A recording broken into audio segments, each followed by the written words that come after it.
আমরা একজন শিক্ষার্থী হিসেবে সাধারণত স্কুল, কলেজ কিংবা ইউনিভার্সিটি পর্যায়ে পড়াশোনা করে থাকি।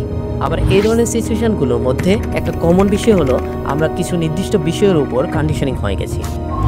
একটা নির্দিষ্ট বিষয়ের উপর কন্ডিশনিং হয়ে যাওয়া নিয়ে 19শ শতাব্দীতে একজন বিখ্যাত ফিজিওলজিস্ট ইভান পাভলভ একটা এক্সপেরিমেন্ট করেন। তার এই এক্সপেরিমেন্টকে পাভলভ ক্লাসিক্যাল কন্ডিশন বলা হয় থাকে। একটা নির্দিষ্ট বিষয়ের উপর কন্ডিশনিং হয়ে যাওয়া নিয়ে 19শ শতাব্দীতে একজন বিখ্যাত ফিজিওলজিস্ট ইভান পাভলভ একটা এক্সপেরিমেন্ট করেন। তার এই এক্সপেরিমেন্টকে পাভলভ ক্লাসিক্যাল কন্ডিশন বলা হয় থাকে, যেখানে হিউম্যান এবং অ্যানিমাল বিহেভিয়ারকে নিয়ে স্টাডি করা হয়। চলুন জেনে আসা যাক তার এই এক্সপেরিমেন্টের বিষয়বস্তু নিয়ে। তার আগে আমাদের বুঝতে হবে কোনো বিষয়ের উপর আমাদের কন্ডিশনিং হয়ে যাওয়া মানে কি। কন্ডিশনিং কথাটা বলা যেতে পারে a forms of training or learning. অন্য কথায়, যদি কোনো অবজেক্ট কিংবা ইভেন্টের রিওয়ার্ড পাওয়া অথবা কোনো পানিশমেন্টের জন্য কোনো ব্যক্তির যদি বিহেভিয়ার অথবা লার্নিংয়ের মধ্যে পরিবর্তন আসে, তখন সেই প্রসেসটাকে কন্ডিশনিং প্রসেস বলা হয়। এখন আসি মূল আলোচনায়। আমরা সাধারণত আমাদের সমাজে কয়েক ধরনের পরিবেশে বসবাস করে থাকি।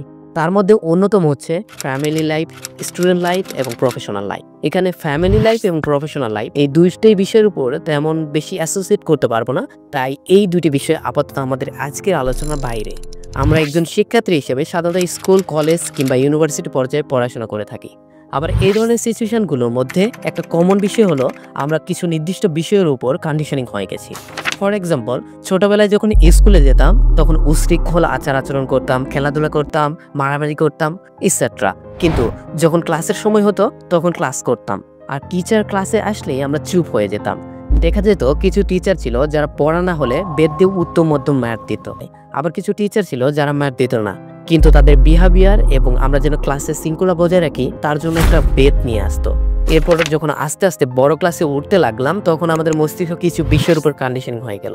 সেটা হচ্ছে যে ক্লাসে টিচার আসলেই চুপচাপ থাকতে হবে, ক্লাসের শৃঙ্খলা বজায় রাখতে হবে এবং পড়াশোনা ঠিকঠাক করতে হবে, এক্সাম দিতে হবে এবং পরীক্ষায় পাশ করতে হবে, ব্লা ব্লা ব্লা। সর্বোপরি এখানে বেত এবং টিচার এই দুইজন হচ্ছে কন্ডিশনিং অবজেক্ট।